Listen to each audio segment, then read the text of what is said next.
I believe there was approximately 10 phone calls altogether, which started on the Wednesday.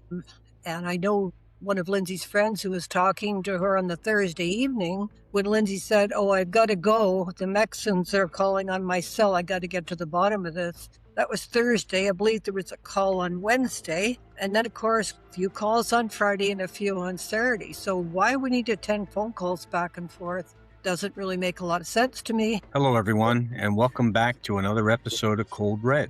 I'm Ray Carr, and with me always is Jim Fitzgerald, also known as Fitz. Fitz, how are you tonight? Also known as James R. Fitzgerald for our producer's sake. I am fine, Ray, and I'm glad we're back with Gail and discussing the Lindsay Buziak case. If you want to introduce her a little bit, then we'll summarize the case and take it from there. Gail has been involved in this case since the very beginning.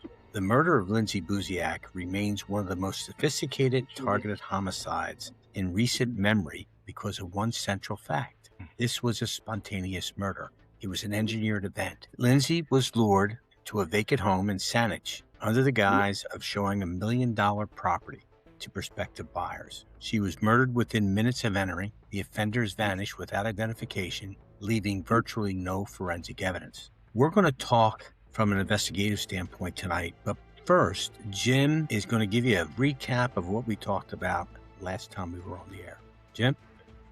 No worries. Gail has more of an overview of this entire case from the top down, a bird's eye view, having followed it from very early on. And she knows other people involved, including the EMTs and the other folks who went to the scene. But her perspective on all of this is more after the fact and taking it from there. But Gail, welcome back.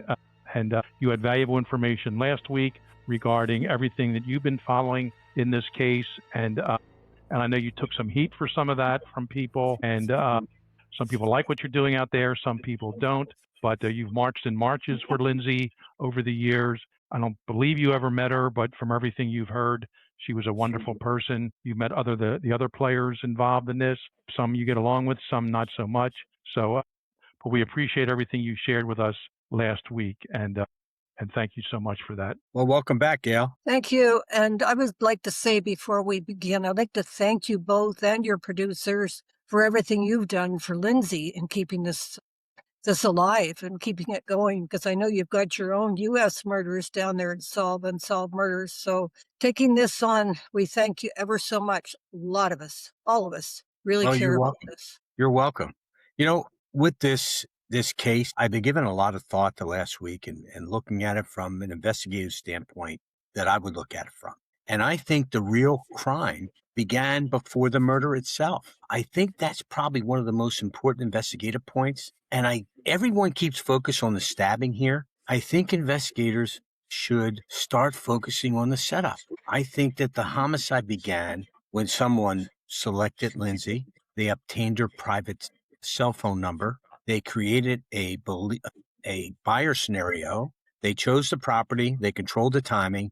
And they made sure that she acted alone. So in my estimation, this tells me that the offender or planner or planners had specific knowledge of a couple different things. Number one, Lindsay's work, her schedule, her access to listings, and how real estate showings operate. So with that said, and I'm going to throw this out to you, Gail, I want to get your inside knowledge on this. To me, it strongly suggests that inside knowledge or someone in close proximity to her life was operating. And so I'm thinking the offender is in one of three circles, either in her personal or social circle, her business or real estate circle, or a criminal network that had access to her personal intelligence. This definitely was not random. What are your thoughts based upon the 16, 17 years that you've been operating and looking into this case, Gail? I would lean more to her personal network, but I would also perhaps lean to maybe a crime syndicate of Victoria with some very select people that have a lot of control of what goes on in that city. Yeah, and Ray, everything you described is pre-offense behavior on the part of the killers. And we know there was more than one. We don't know exactly who wielded the knife that gave Lindsay 40 different wounds during the course of this assault. potentially another person involved, but certainly two people at least were part of the setup. So you're right. The crime scene is one thing, and we've learned a lot from that is at least made public so far. But there was a whole preliminary set of machinations and communications and interconnectivity between people who said, this Lindsay woman has to be taken out. Here's the reason why. We don't know that exact reason, but that reason was very important to them. What one of the key questions would be, how long was this in pre-planning? How long was this pre-offense behavior? It's very likely the people that did the stabbing in the house, the stabbing, the murder of Lindsay, were not necessarily the ones that put this plan together. There was someone else out there calling the shots, setting up, bringing these people in for whatever reason to carry out this task. So how far back did it go? We know at least a few days when Lindsay received this call on the burner phone from these other people, what turned out to be a burner phone. And as some, young couple moving into the area, want to look at a house, and they found this right one. But how long did that pre-planning go on? And that would be an important question to have answered by the Saanich police. But so far, if they have that answer or how far back this planning goes, it's not known to us anyway. Jim, I kind of agree with you, and Lindsay, or I'm sorry, Gail, jump in on this, but I totally agree that the two people that entered the house were more the executioners. They were not the true architects of this operation. I think there were planners here that designed the operation, helped choose Lindsay at the best appropriate time. They control communication. Then I think there are the facilitators that helped get the burner phone. They gathered logistics about this, and they may have even possibly transported the offenders away from the scene. The execution team was the man and woman that posed the buyers. Police are searching for the killers when what they should really be focusing on, in my estimation, is who created the appointment. How did that all come about? And do you know, Gail, how that came about? Who created the appointment? Yeah, for this to happen. No, I don't. I believe there was approximately 10 phone calls altogether, which started on the Wednesday. And I know one of Lindsay's friends who was talking to her on the Thursday evening when Lindsay said, "Oh, I've got to go. The Mexicans are calling on my cell. I got to get to the bottom of this." That was Thursday. I believe there was a call on Wednesday. And then, of course, a few calls on Friday and a few on Saturday. So why we needed 10 phone calls back and forth doesn't really make a lot of sense to me. Do you know, Gail, if the calls were all between this supposedly Spanish-speaking woman and Lindsay, or were there other calls to other people? In other words, was Jason Zillow or Shirley Zillow involved in any of these calls? No, not that I'm aware of. I mean, there was a point where Jason said he was home one or two of those times that Lindsay took a call, but nobody really knows. Lindsay's gone and she can't answer these questions. True. Ray, I mean, everything we're trying to lay out here is very important, not just identifying the killers, but identifying the Mr. Big, the facilitator who put this together. And we talked about communications and interconnectivity and perhaps even funding. Someone probably got paid for this, whether big bucks, medium bucks, little bucks to take her out. But what we also need to know is what was the motivation? What information, as sophisticated, and I'll give them some kudos because quite frankly, it's been, 20 years and this matter hasn't been solved, almost that anyway. And it's been this long, and I'll give kudos to whatever team was put together to carry out this murder because they haven't been identified. They certainly haven't been arrested, but they may have had faulty information. There's nothing we know from Lindsay's past except she kind of associated on and off and on the periphery of some of these bad guys, these drug dealers, people that were arrested before, after this time frame. But as sophisticated as the action they put together was their information bad? And I know it gets confusing because Lindsay told her father she knows something really big and she wants to tell people about it but she couldn't tell her father. So is that what she's referring to? And is that why she was murdered so viciously? Or did they just get the information wrong to begin with, and someone else may have had the information that they thought Lindsay had. So was she killed for a very specific purpose, or was she killed by bad information?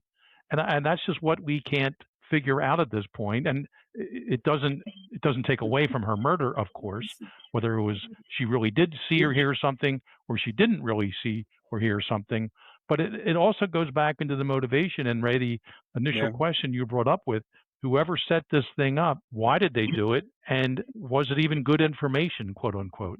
And that we don't know. Jim, I think that's why we talked, and I know Gail has talked about this too. Going back and looking at the past of Lindsay and what Lindsay was involved in, not just Lindsay, but her circle of friends, her boyfriend, all the people that she was close to. What is it that occurred in their life within the last 30 days to 60 days that they were involved in, whatever it may be? And I have no idea what that is, but what is it that attracted? I mean, because this is not a random act. She was specifically selected and chosen because of something. And Jim's talking about motivation, and the motivation lies in her victimology. And it may not be Lindsay's victimology. It may be her boyfriend Jason's victimology, looking back at his thing, or her girlfriends. It may be something with them as well. So that's a great question. That's where, if I'm an investigator, that's what I'm focusing on. I'm focusing on what happened in her life that caused this to happen to her. What is it? I believe she saw something she shouldn't have seen. I can't get past that, and I believe it was something in her inner circle when she was with Jason. He had some shady characters he was involved with, and I'm sure Lindsay didn't like that, but there's probably didn't have much choice on who he was hanging around with. He had one Ziggy Matheson. Is very questionable because in 2013, Ziggy Matheson was busted on drug trafficking charges, and he was living at Shirley Zalo's rental home at that time. He was living with another friend, Ali Zai, another drug trafficker. Ali was actually Ziggy's lieutenant, right-hand man. And so when Check News asked Shirley Zalo about the man that she rented that house to, her words is, "My family has no connection to the man that lives in that house." But as it turns out, Ziggy was very close friends with her two boys. Ziggy was close to Chris Schwartz, who Jason went to see that night after he got out of the police station. They're all connected. They're all drug dealers. And so why Shirley Zalo lied and said they weren't connected. It was in 2007, before Lindsay was murdered, that the Zalos went on a Christmas trip, New Year's trip. They took Ziggy Matheson on that trip with them. So obviously they were friends. On Facebook, Ziggy Matheson's mother pops in and says, "Shirley, take good care of our boys." She just moved back to Ontario in 2016. "Shirley, say hello to our boys. Take good care of them." And Shirley responds, "Will do, Deb." That's friendship. Gail, I don't think the question is why did Shirley lie about her relationship or her family's relationship or her son's relationship with Ziggy Matheson and some of the others. I think the question is, why is she trying to distance herself from them? That's the real question. Yes. And that's the question they should be asking. If you have nothing to hide, why are you lying? And why are you disassociating yourself Correct. with someone that there's clear evidence of you having some level of a relationship, even from afar or up close or somewhere within that one of those inner circles? So when you're lying about something as basic as that, the investigators have to look at that as being an integral part of the clue in terms of what ultimately led to Lindsay's death. And just disavowing this alleged relationship between several people and lying about it, that's a strong clue. And where does this person play a role in everything else that happened afterwards that Lindsay possibly saw or heard? On the Friday night before Lindsay was murdered, this has always bothered me. On Dateline, Shirley said she wanted to make it very clear that Lindsay called her on that Friday evening and invited her out for dinner because Jason was playing hockey. Well, Lindsay spent the whole day with her girlfriend that Friday and didn't get home till after 4. Lindsay didn't like Shirley. She was leaving Jason. So God knows why she'd call her on a Friday night and invite her out for dinner. None of Lindsay's friends, they all thought it was ridiculous. On Dateline, Shirley said that night they went out for dinner for sushi, then they went for a long walk.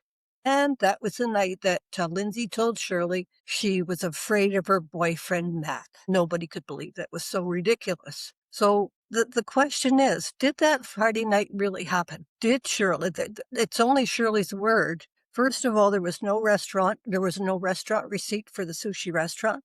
Police have no receipt to say they went there. Lindsay's dad, Jeff, Lindsay called her dad at 6:37 on that Friday evening from her cell phone. Records prove that. But there was no mention of Shirley coming over, no mention that they were going out for dinner, and no mention they were going to go for a long walk.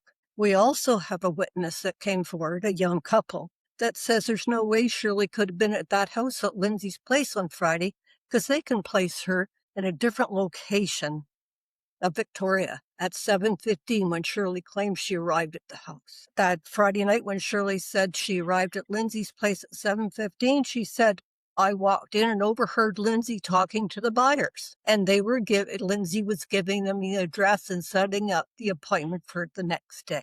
When you eat sushi, my understanding, it stays in the system for up to 48 hours. When Lindsay was murdered, 24 hours later, the sushi would have still been in their system, and it would have showed up on an autopsy, would it not have? So if there was no sushi in her system, she was not at a sushi restaurant. At least she was eating hamburgers at the sushi restaurant. Another, we don't know. But the Saanich police certainly went out there and said, well, Lindsay gave the buyer, in a 10-minute conversation, Lindsay gave the buyer the address and set up the appointment. Where'd they get that information? From Shirley's. Everything is what Jason Zale and Shirley Zale have said. Everything. Ziggy Matheson's friend, Ali Zai, they both got busted in 2013. Ziggy Matheson got 6 years. Ali Zai got 30 months and was out 3/4 that time. When Ali was in prison and when he got out, he was telling people that he was upset after the bust because Shirley and Jason were his boss, basically. Ziggy was his boss, but he worked for Jason and Shirley. That was a shocker. That's a tip that came in a couple years ago, which I gave to the police. He says when he got out, he was going to go straight. He had enough of crime. He said Shirley and Jason distanced themselves from him after the murder and shut him off, and he was left on his own. He pleaded guilty. That's why he only got 30 months. He said he believed what Lindsay saw was something when she took a trip with Jason to Calgary via Kelowna and saw something in their operation because they had their own operation. That's what Ali Zai believes. Now, he's a criminal, sure, but would he actually go to the extent of telling his cellmate and his friends when he got out? Well, that's a good question. We'd obviously have to do some more interviews or review the interviews of him back in the day. But let's just try to break down. Ray, you and I have worked enough different kinds of cases in our past career, certainly FBI and otherwise. What could someone see, and we'll keep it in the context of a drug trade and some sort of a cartel. I guess even Canadians can have cartels, not just the Mexicans. But what could Lindsay have seen? And I mean, I can only break it down to a large amount of cash, a large amount of drugs, or perhaps, and this may be a long shot, but either a dead body or someone being severely assaulted or killed. I can speak on that. Go ahead, Gail. Well, there was a young man at the end of August, I believe it was August 30th, August 29th, who went missing. He's never been seen since. He was involved in marijuana grown-ups up in Shawnigan Lake. And he was associated with Ziggy Matheson. And I'm told by one of Ziggy's drug friends who told me on the telephone in a telephone conversation, he said the day after, a couple of days after Lindsay's murder, the guys were all sitting in Lindsay's backyard. And he said Ziggy's words when asked about Lindsay, he said, it was a mistake. It should never have happened. But the conversation got on too. He also told me Ziggy Matheson was the last one to see Kyle McDonald live. And I said, how can you say that? Where's your evidence? He said, I'm telling you, don't doubt me. Ziggy Matheson, was one of the last people to see Kyle McDonald alive. Kyle McDonald's girlfriend she won't talk to me. She won't talk to anybody. She just, maybe she's afraid too. And of course, Lindsay and Jason were living up at Shawnigan during the summer of that year at Shirley's place before they moved into Victoria. And they would have known Kyle McDonald, I'm sure. So he disappeared. He went to get on a plane in the Inner Harbor, flying to Vancouver to go and fish with friends. Never arrived, never seen again. Now I know he wasn't in Victoria when we don't know. He landed. None of the friends who were expecting him ever saw him. He got off the plane. There is evidence he disembarked and never seen again. But I often wonder about that because this fella told me, he said, look at Ziggy Matson. He's killed before. And I don't know. To me, that's a strong possibility. It may not be that Lindsay saw the murder, but it may be that she heard or saw something that told her these guys had been involved, or Ziggy had been involved in Kyle McDonald's murder, and that sure would be enough for them to take her out, wouldn't it? Now, I've talked to Kyle McDonald's mom. She's a broken woman, the poor woman. She's lost her son. He was 24 years old, and the police don't tell her anything. Very consistent there. Is that also Saanich police? No, I don't believe that would have been Saanich. That probably would have been, I think he was living in Shawnigan at that time. It would have been the Shawnigan Police Department that was notified. Well, if you've been listening to Cold Red since January, and I know Ray and I, one of the conclusions we came to about the third or fourth episode, if the police could somehow solve the case of the missing Kyle McDonald, that would then lead them very possibly, very likely to who killed Lindsay Buziak. I believe that's not unrelated. And it's too much of a coincidence that two people within this inner circle, one goes missing, completely never to be seen again. The other one brutally stabbed 40 times within, what's the time frame? Maybe 6 months, Gail? All connected to Ziggy Matson. And Ziggy Matson as the middle person here. Again, innocent till proven guilty. We get that. Due process would have to take place.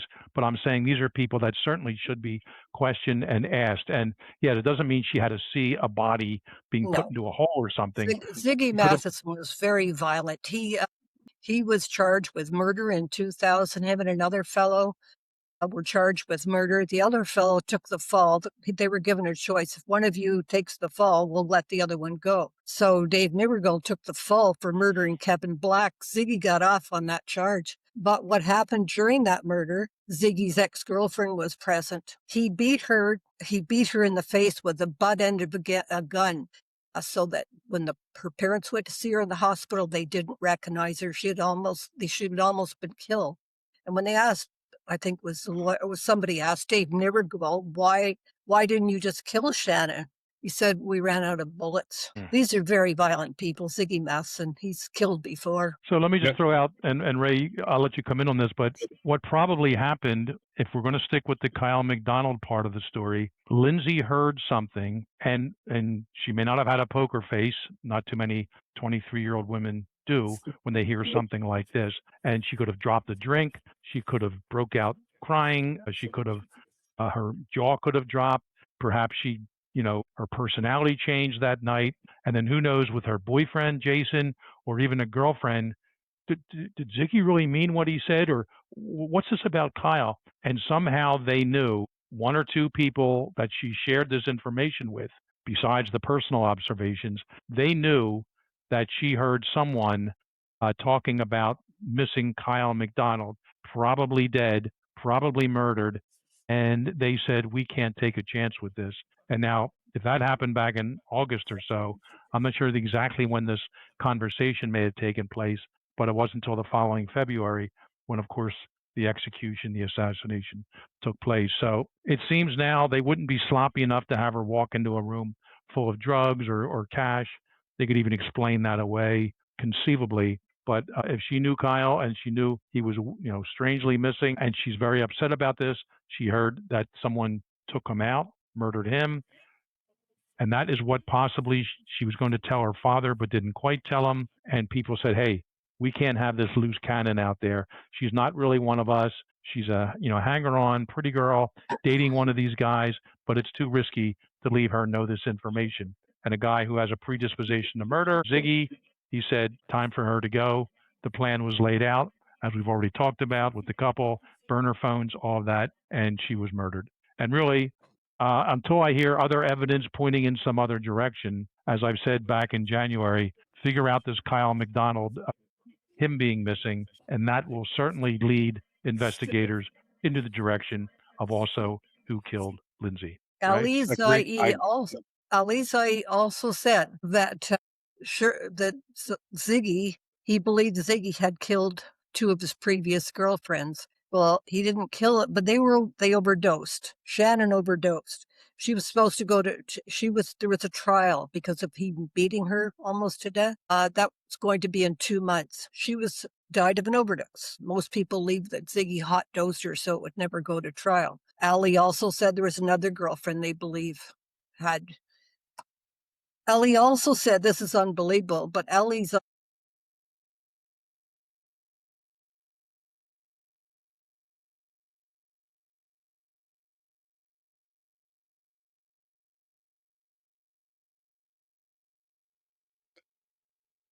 Well, could that have been the mystery woman at the site with the Spanish accent? I have no idea. His sister was Iranian. The whole family was. His sister was involved in human trafficking. She still is today. And his father was a drug dealer. He was known as the Ghost, arrested in Florida for money laundering and, sending money out of the country to Iran. The whole family was bad. So I don't see Ali lying. He believed that the Zalos brought in somebody to have her murdered, and he believed that Lindsay saw something in their operation when she was with Jason. So saw or heard or both, and that led to the plan of action, which eventually resulted in her death. And where is Sally today? Nowhere to be found. I really like to move into the crime itself, and I know we've been talking about the use of a couple that was used to kill Lindsay, and I think in something like this, I think it had a psychological impact on Lindsay, because I think using a male and female pair reduced the fear in Lindsay, although she still was a little alarmed at what was going on. But if it would have been a single male, it may have triggered something. But when you have a well-dressed couple that's shopping for luxury homes, it gives a little bit of credibility and it lowers threat perception, although it didn't quite do that all the way for Lindsay. But in my estimation, the effect of this indicates behavior sophistication on the part of the offenders. In other words, I think they understood how important it was to manage the victim. And I'm not talking simply about killing Lindsay, but having her and ensuring that she would voluntarily enter the kill zone. To me, that's offender control. Jim, what do you think? Oh, yeah, and it goes back to what we said early on. This was well planned, well organized. I mean, they could have staged a car accident. It looks like others are accused of poisoning some women, or there are all kinds of things they could have put in her drink and made it look like suicide, something. But they wanted to put out a very strong message in this, and this could have been one.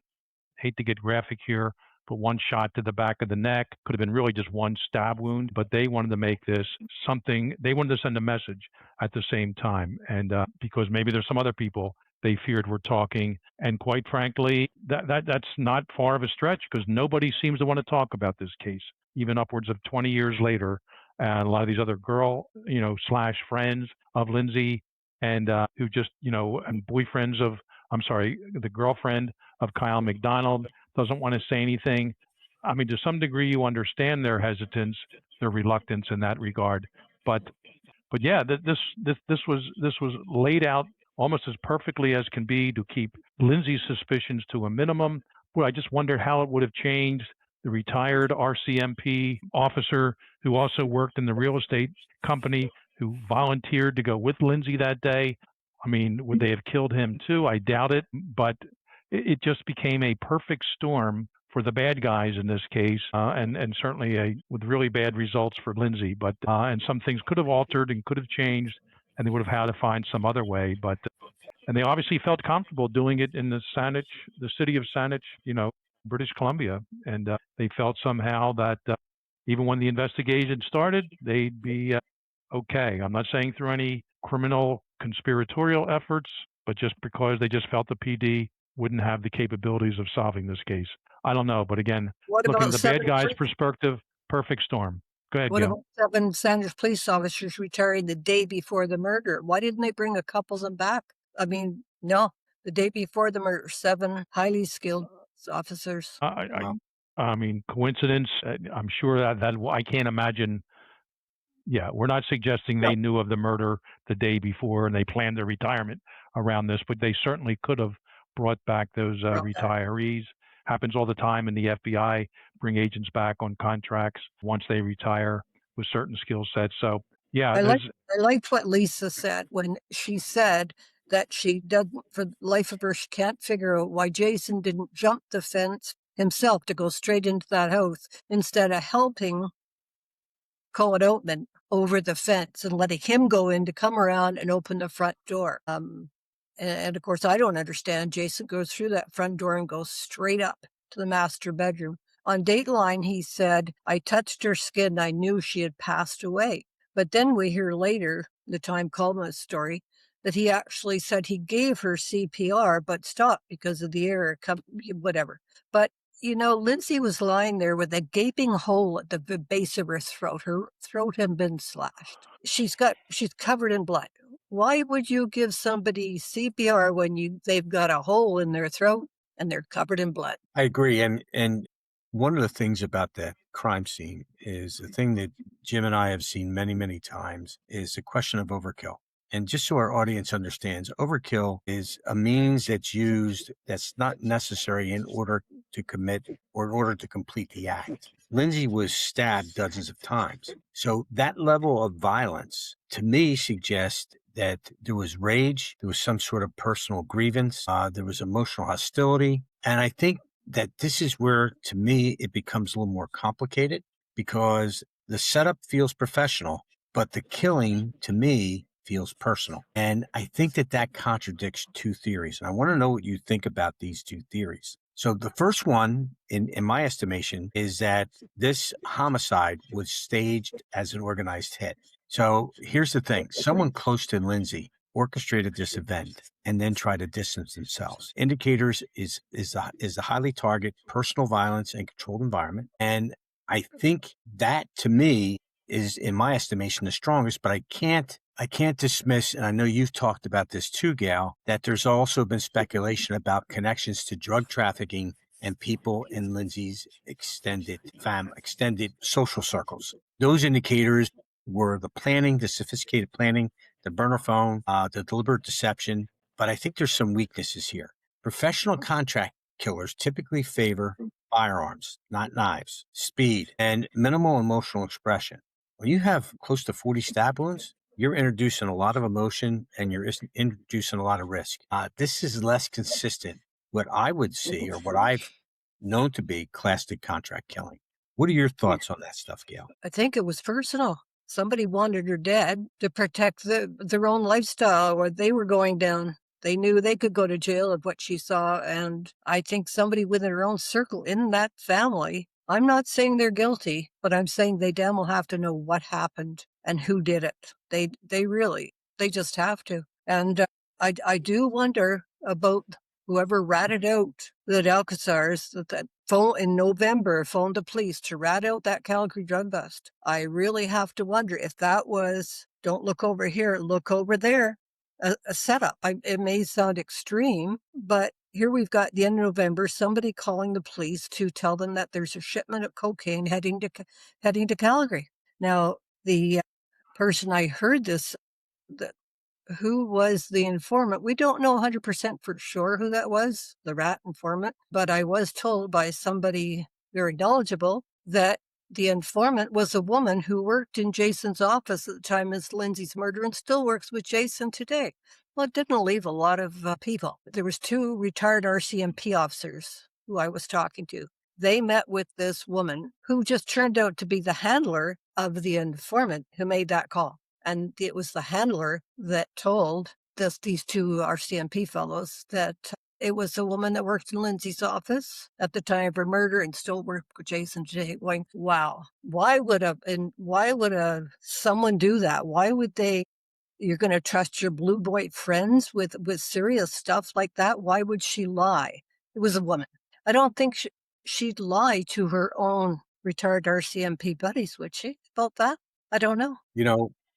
I went to the police with that information as well. And then you know what they said? You shouldn't be in possession of this information. Well, that No, tells you that you're barking up the right tree, Gail. I mean, look, I know, Jim knows, someone out there likely still knows what the truth is here. Spanish police, and you told me they've repeated this. They've emphasized this point. But cases like this aren't solved not by forensic breakthroughs alone.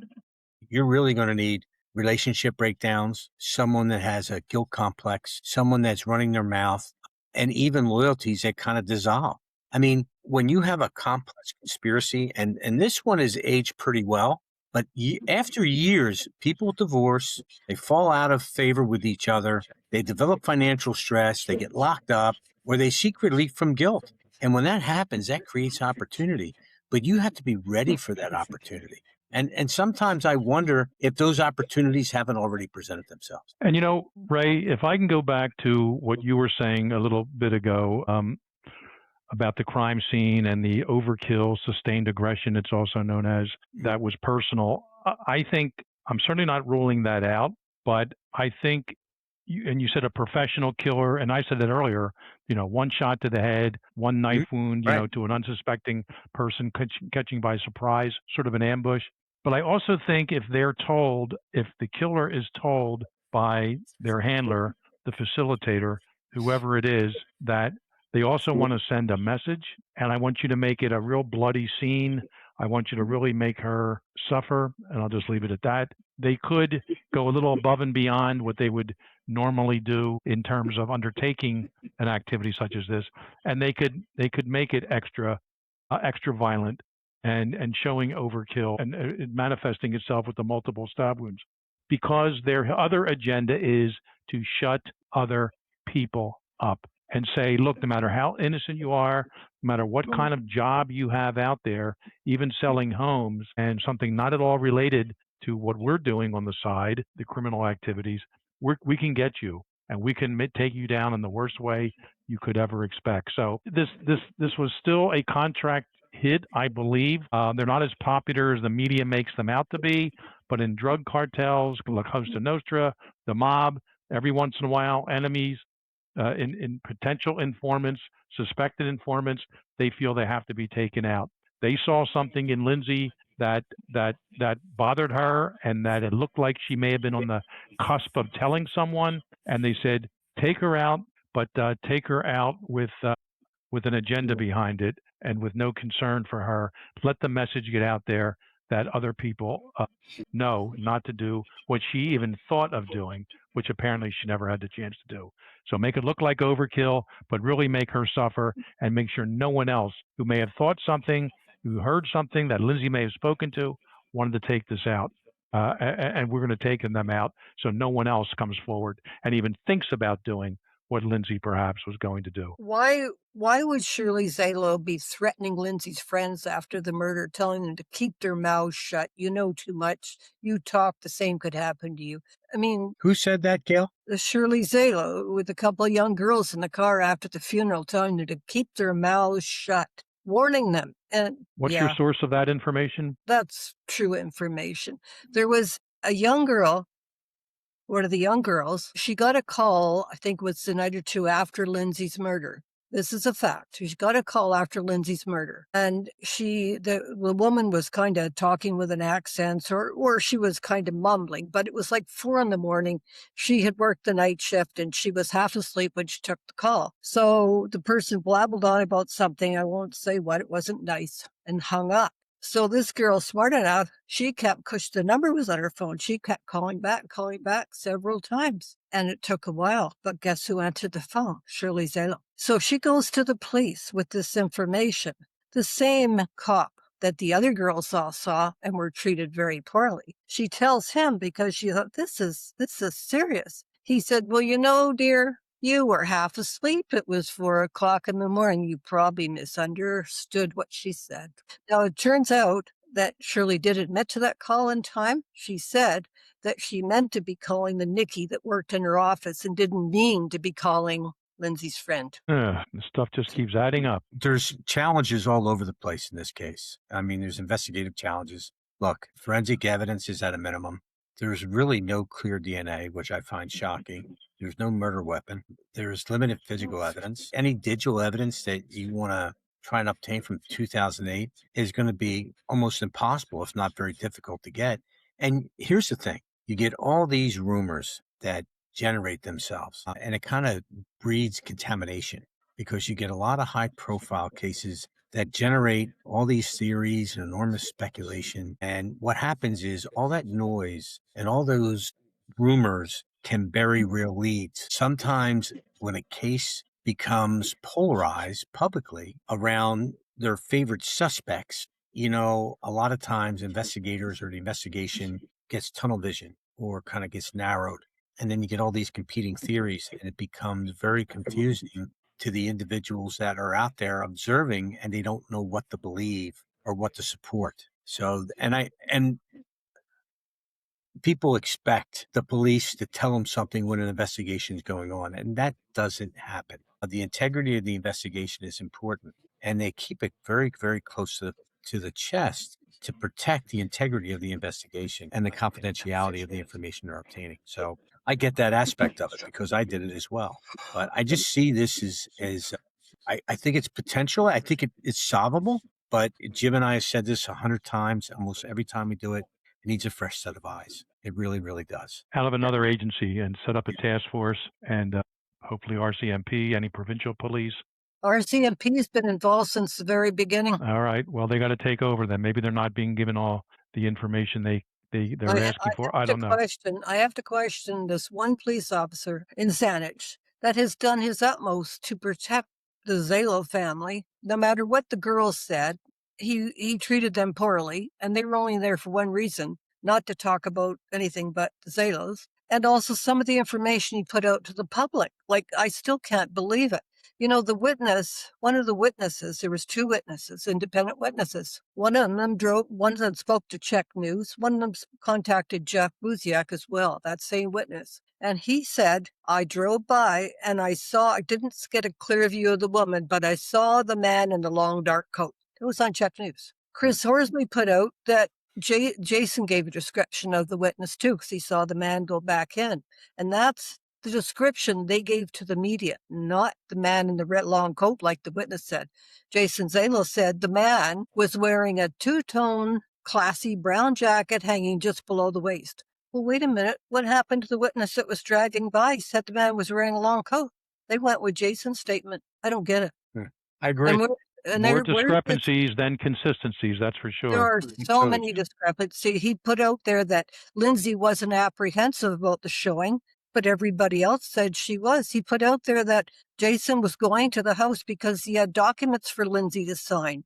This is a lead investigator. No, he wasn't. There was nothing for Lindsay to sign that night. And there were several other things he said, too, totally contradictory to the truth. And I don't care what his reasons are. None of them make sense to any of us. And I just have to wonder about that guy. I hear you. Ray, we're winding down here. Do you want to do a few of our audience questions? Well, before Jim, I want to give my 2 cents on this. I'm going to take a leap here, and I wrote a couple things down. But the one thing I want to say is I believe that the offender likely had some connection to Lindsay, either directly or indirectly. This murder appears to me to be too specific, too controlled, and too informed to be random. So if I'm going to look at this, I came up with 4 areas that I would look at. I would reconstruct who knew Lindsay would accept the showing. I would rebuild all communications surrounding that appointment. I would re-examine who had access to her private number. And I would focus on behavioral inconsistencies in the people around her and before and after the murder. And that includes Shirley Zalo, Jason Zalo, and anybody else. In plain terms, in my estimation, the key to solving this case does not lie in the 2 people who walked into the house. It lies in identifying the person or people who knew exactly how to get her in there. That's my 2 cents, Jim and Gail. I'd like to say one thing before we say goodbye. The lead investigator in this case left Saanich in 2021. 2 new investigators took over, and I believe in my heart that they're good guys doing a great job with what they can. Sergeant Aaron Murray and Jazz Dollywall. They've been the 2 that took the place of the officer who retired. All I can say, our hope is on them, and I admire them. I really think they want to solve this case, but I have to wonder if too much has gone on and too many mistakes have been made that they'll never be able to do it, even if they want to. But my hat's off to those 2. Thank you. And Ray, I'll just add to what you offered. There is a wide circle of people associated with Lindsay from back in that time frame. Maybe not all of them today, but I'll bet you if they were dirty back then, they're dirty now. Mm-hmm. And if the police could legally and through the Canadian Constitution and all laws and protocols do investigations on some of them right now, even their adult children, and some of them legally and constitutionally get jammed up and they're facing some prison time for something, you'd be surprised who may want to all of a sudden offer, well, I'm looking at 20 years in prison. I know something that happened about 20 years ago. Could we work out a deal here? So the point is some proactive investigation of all these people, who's on parole, who's on probation, and start investigating them, what they're doing, and see if one of them want to come forward, and not voluntarily probably, but to offer information about what happened in February of 2008 to Lindsay, and perhaps that can start the ball rolling in terms of who actually killed that young woman. When you say that, just so you know, every one of those guys that was busted in the Calgary bust was offered an immunity agreement if they came forward and told what happened to Lindsay. Rather than go to prison, they were free. Not one of them. Yeah, but you know what? They're all out too, Gail. And you have to understand, would I rather do 3 years in prison or a lifetime dead? And I'll take the 3 years in prison. Mm-hmm. But they're older now. Allegiances change. Correct. Familiarity changes, and deals are made, and people who were powerful before, not so much now. I'm just saying all those people should be investigated from back then, but right now, surreptitiously perhaps, of course legally, and if something can come up, it's amazing how you get one person to cooperate a little bit, then another person starts talking, and there's all kinds of mechanisms, investigative mechanisms used, and somehow a case like this can be solved. We've given these people some credit, some kudos. They've gotten away with it. These are not criminal masterminds. Much of it was luck and timing, and perhaps with the police department who just wasn't used to doing homicide investigations. Tight-knit family will stick together forever, maybe. Tight-knit group of people who will stick together in loyalty forever. That's been said before, and John Gotti found out it doesn't always work that way. Yeah, okay. a lot of the and mob again, guys. I'm not comparing these guys to John Gotti and his top capos, but allegiances do change, and with the right pressure, again, emphasizing legal, these matters can be resolved even 20 to 25 years later. And we now have Jason Zalo living the high life on Bear Mountain, living this $3 million home, driving Land Rovers. Just recently attended the Victoria Hospital Gala, very fancy affair, fundraiser, Victoria General Hospital. Standing there with his wife, looking very, very dapper. Just wonderful. And again, everyone who we mention here, innocent until proven guilty. They have right of due process. Some facts, some innuendo, some suggestions here, but we just, on Cold Red, we deal with evidence, and we want to make sure everything is done that way. Ray, a few minutes here. Do you want to go into a question or two? Yeah, that's fine. I can go into one. I think we answered a lot of them in this conversation. You know, here's one. It said, given how tightly Saanich law enforcement has held the details of Lindsay's case, Gail, have your direct interactions with law enforcement felt more like a collaborative exchange of information, or is it kind of a one-way street? It's a one-way street. They took my information. They were very polite, and I had coffee a couple times with the lead investigator. He was very polite, you can't help but like him. It's very likable, but that doesn't mean a damn thing, does it? No, it usually doesn't. I'll just ask to all of us here, what are the most dangerous myths or pieces of disinformation that have compromised the public's understanding of the witnesses and suspects over the last 18 years? Well, it's interesting because, we've got Chris Horsley, lead detective, who went on publicly many times and said, there's misinformation on these blogs. These blogs are useless. People are putting false information on there.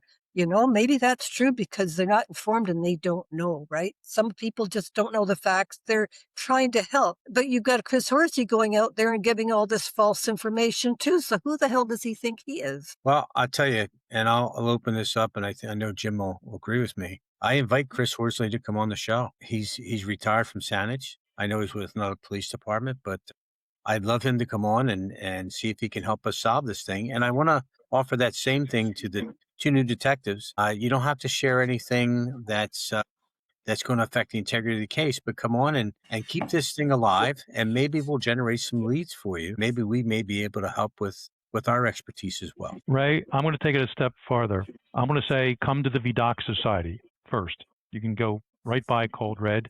Maybe it's a wrong direction for us here production-wise, but Ray and I both belong to the VDOC Society. You want this case solved, we can certainly help you there with the hundreds of experts that are in that room that day. So if you want to skip the podcast route, come into a controlled situation in which no one will talk afterwards.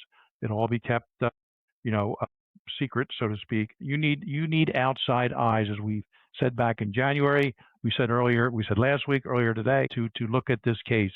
And your internal eyes, and even with some help, RCMP, whomever, it's been almost 20 years, going on 19, soon to be 20. Yeah. You ain't getting it done. And another set of eyes with all the information, holding nothing back. And it won't just happen in those few hours at the meeting.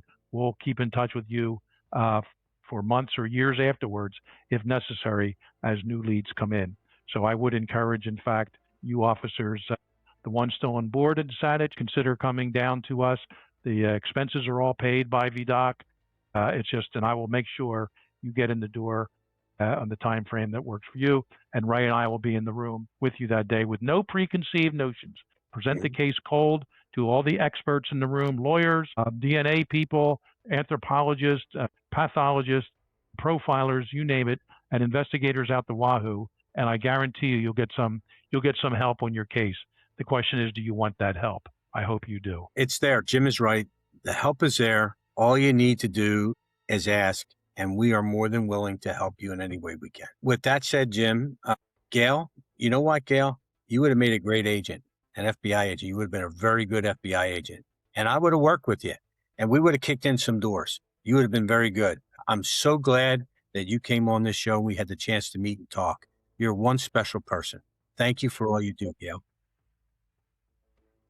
Well, when it is, we'll bring you back, and we'll talk about all the public information that we can. Everybody out there, thank you for watching this or listening to this episode of Cold Red. Thank you, Gail. Thank you, Ray, for being part of it. Please check us out on all our social media sites, our blog sites, our website, coldredpodcast.com. Thanks to our producers, Matt Robinson, Matt McLaughlin, our music coordinator, Rick Silling. I want to give a special shout out to some longtime fans of the show, and that's Tim and Maureen Lamplew and Jim and Ginny Coyle. Thanks for being supporters and subscribers from the get-go. Everyone, be careful out there. Watch your surroundings. It may just save your life. And everyone, we will see you next time on Cold Red.